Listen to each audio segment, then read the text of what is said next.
Graça e paz, amados irmãos, dando continuidade aos nossos estudos sobre o Evangelho segundo Marcos, hoje falarei da segunda parte do capítulo 8, versículos 22 a 38.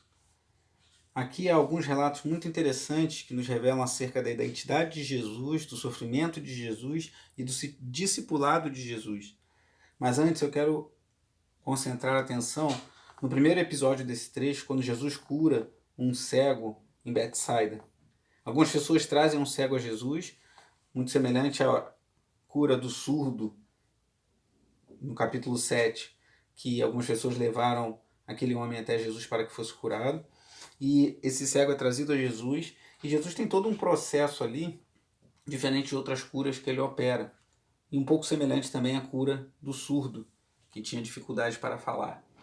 E aqui nós vemos que aquele homem cego, ele primeiro tem uma cura parcial. Ele diz que vê pessoas como árvores andando, que nos leva a crer que possivelmente ele não era um cego de nascença, ele sabia identificar o que era uma pessoa e uma árvore. E aí Jesus dá um segundo toque em seus olhos e a sua vista é plenamente restaurada. Mas será que Jesus não tinha poder para curar aquele homem de uma vez só? Será que Jesus não tinha poder de curá-lo com só uma palavra? Certamente sim, pois muitas vezes vemos Jesus curar dessa maneira.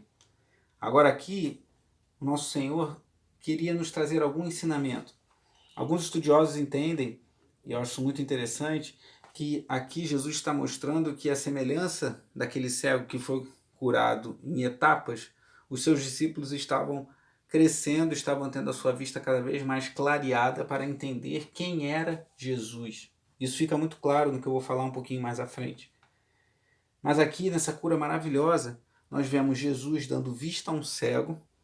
No capítulo 7, como eu falei, Jesus permitindo que um surdo viesse a ouvir e a falar, enquanto que os fariseus, aqui no início do capítulo 8, estavam questionando a Jesus, mostrando que eles estavam surdos à palavra de Deus, estavam cegos para enxergar que o Cristo estava diante deles.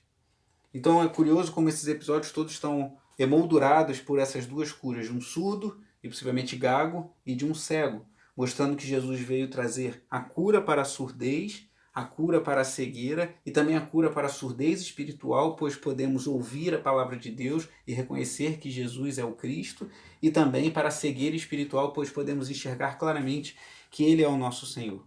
Isso vai ficar mais claro ainda no capítulo 9, objeto do nosso próximo estudo, em que temos o episódio da transfiguração.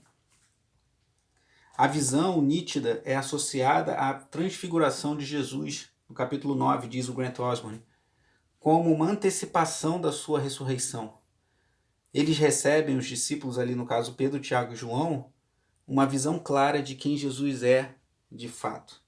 Então Jesus ele veio mais do que trazer cura aos cegos, mas ele veio mostrar claramente quem ele era.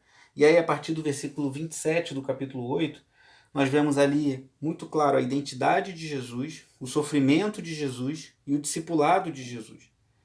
A identidade de Jesus se torna muito clara quando ele pergunta aos seus discípulos quem eles diziam que ele era. Versículo 29, eu deixo uma pergunta para a nossa reflexão. Jesus pergunta assim: e vocês? Quem é Cristo para você? Quem é Jesus para você? Alguém que operou grandes milagres, um mestre, um homem sábio, um homem com uma sabedoria acima do normal? Ou ele é tudo isso e, além disso, o Messias bendito que veio trazer salvação para os homens que nele creem?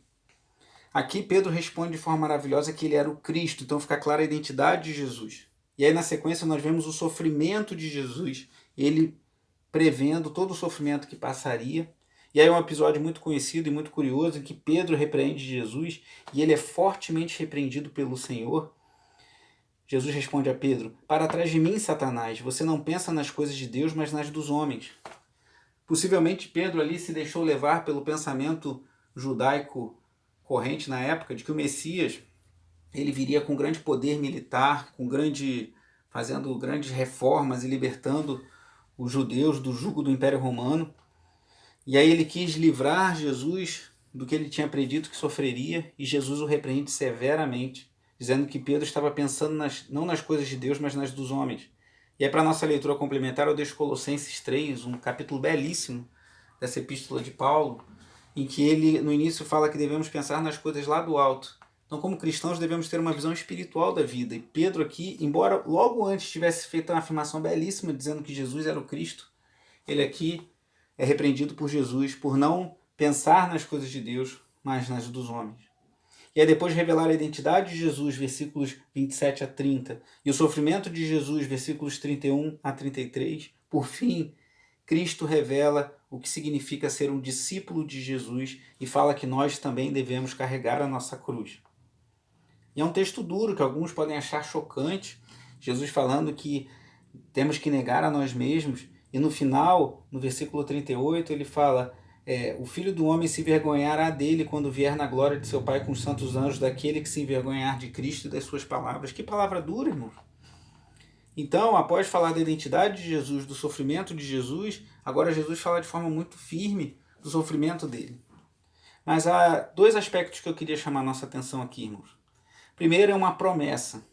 Jesus, embora esteja advertindo no versículo 38, ele deixa muito claro que a glória que muitos esperavam para o Messias naqueles dias virá em forma muito superior e inimaginável para nós quando Cristo voltar no fim dos tempos. Então essa é a promessa. Então devemos carregar nossa cruz, devemos estar dispostos a negar a nós mesmos, a perder nossas vidas por amor ao Evangelho, mas temos uma promessa maravilhosa de que Jesus vai voltar e estaremos para sempre com Ele. E também Jesus deixou o exemplo para nós. Porque isso que ele está falando que devemos fazer, ele fez numa dimensão extrema. Ele entregou sua vida, ele derramou seu sangue precioso naquela cruz, ele morreu em nosso lugar sem pecado. Deus prova o seu amor para conosco, tendo Cristo morrido por nós, sendo nós ainda pecadores, como diz lá em Romanos 5. Ele entregou a sua vida por nós, deixou o nosso maior exemplo. Nós devemos viver para a glória de Deus. O Salmo 22, que eu deixo para a nossa oração nesse estudo, ele é o salmo citado por Jesus na cruz. Eu deixo também como leitura complementar Isaías 53, que fala do sofrimento do servo sofredor, do Messias. Muitos esperavam um Messias que manifestasse um poder político e militar, mas Cristo veio como um servo sofredor, como profetizado em Isaías 53 e outros textos do Antigo Testamento.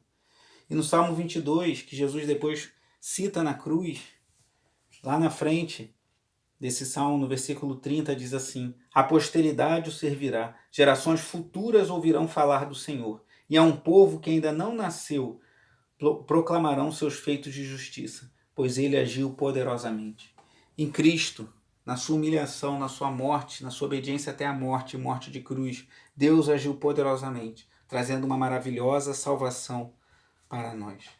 Mas eu deixo, na conclusão desse breve estudo, a pergunta de Jesus no versículo 29 do capítulo 8. E vocês? Quem vocês dizem que eu sou? Quem é Jesus para você? Quem é o Cristo bendito de Deus para você?